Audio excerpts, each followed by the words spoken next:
I've just always came to Dalmuir Park ever since I've been a wee child, and I loved how you can hear the birds singing. You can see the lovely trees and old trees as well. My connection to nature is first started for real was back in 2012 when I managed to get a government grant for my grandparents' croft to plant a young native woodland. It was a real sort of in-depth education for me, and I wanted to do something for my grandparents' croft. It was a barren nothing before 2012, and I felt it was really quite sad. You know, that okay, we had the croft house, but it was quite really sad. The land was really crying out for some life. So I felt as if I had to do something and try and change that.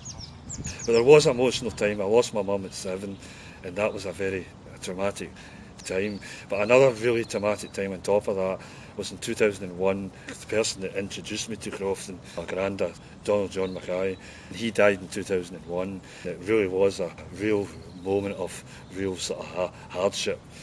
You know, I came out of the hospital kind of going, oh my God, I've just lost my mum, and the only father figure that I knew who taught me a lot had gone. You know, from then on there was me and Granny. I had to step up to be the kind of man in the house and sort of try and be strong. But I kept a lot of things from Gran, kept a lot of things inside. That wasn't good to do.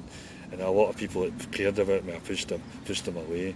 After my granddad's funeral, I woke up with no sight in the right eye. This was due to the fact I had a disease called keratoconus. Not only losing my granddad, just a couple of months later, I had to get cornea transplant to save my sight. As the sight improved, I started doing photography. So the photography got better and better and better.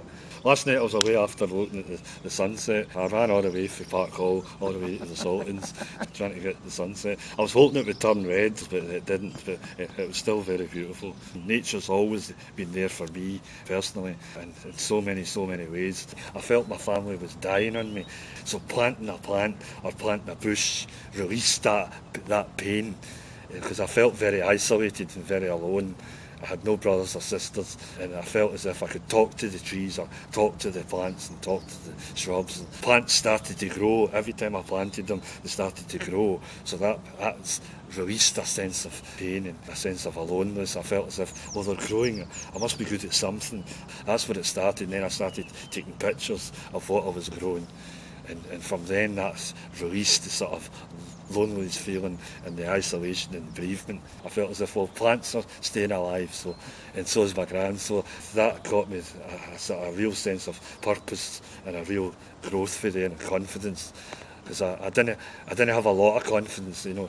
Losing your mum at such a young age knocks your confidence, and I felt to do with my afro hair and different things. Back then it was quite a tough time, 80s and 90s. Racism wasn't really understood, you know. If you were different, you were picked on.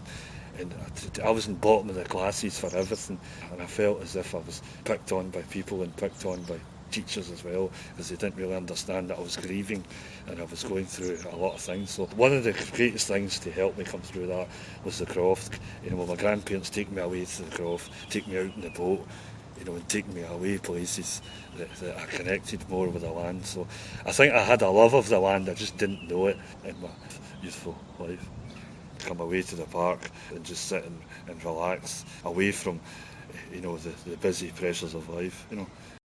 This is where I used to come as a wee boy when I was a wee child. I was only about this high up to the fence bit, and I used to try and throw the bread. I always used to be hitting this fence and it come back again, so Mum would help me throw it into the pond.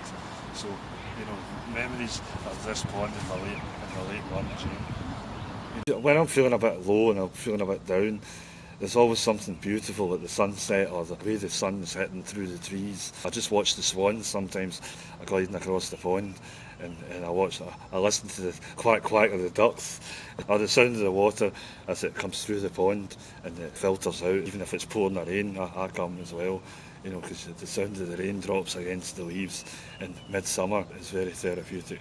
I love what nature has done, has given me and done for and changed my life in so many ways.